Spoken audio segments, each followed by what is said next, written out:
Banchetto. Ano nga ba ang kahulugan nito at bakit natin ito tinawag na banchetto?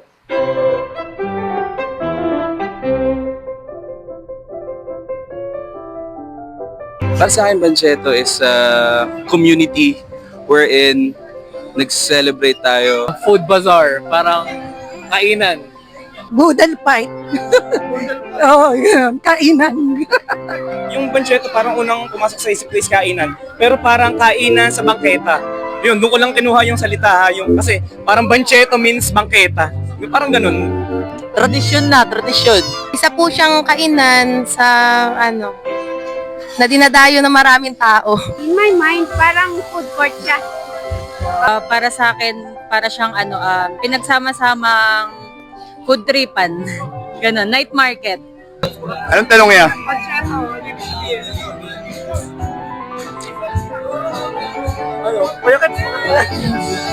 Kuya Ivan tsaka Kuya Chito. Bukol po sa pagkain. Ulam. Tangke! Kainan! Kumbaga yung mga yung mga kainan, street food, ganun po.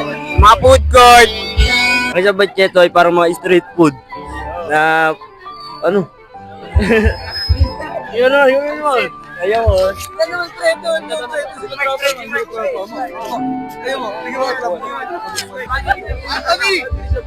Sa palagay mo, ano ibig sabihin ng Banchetto?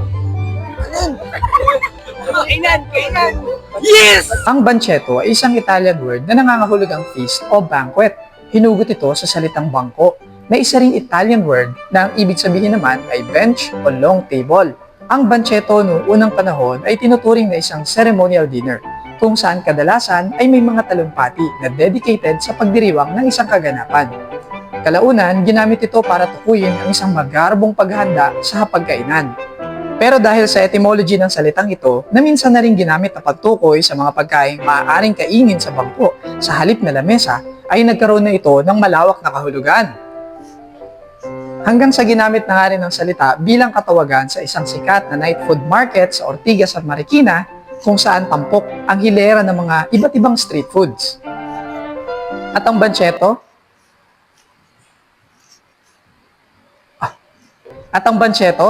Meron na rin dito sa Halala.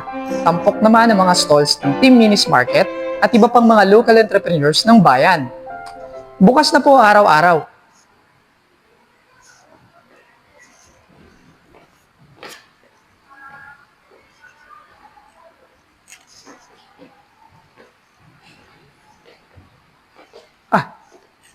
Bukas na po araw-araw ang Hala-Hala Banchetto mula 3 p.m. hanggang 10 p.m. kapag weekdays at kapag weekends naman ay hanggang 11 p.m. po ito. At tatagal ang Banchetto hanggang katapusan ng December. Dito lang po yan. Oh, nasaan na naman yan? Oh my goodness. Ayan. Dito lang po yan sa municipal grounds ng Hala-Hala Municipal Hall. Suportahan. Lumipat na naman Nasaan yan?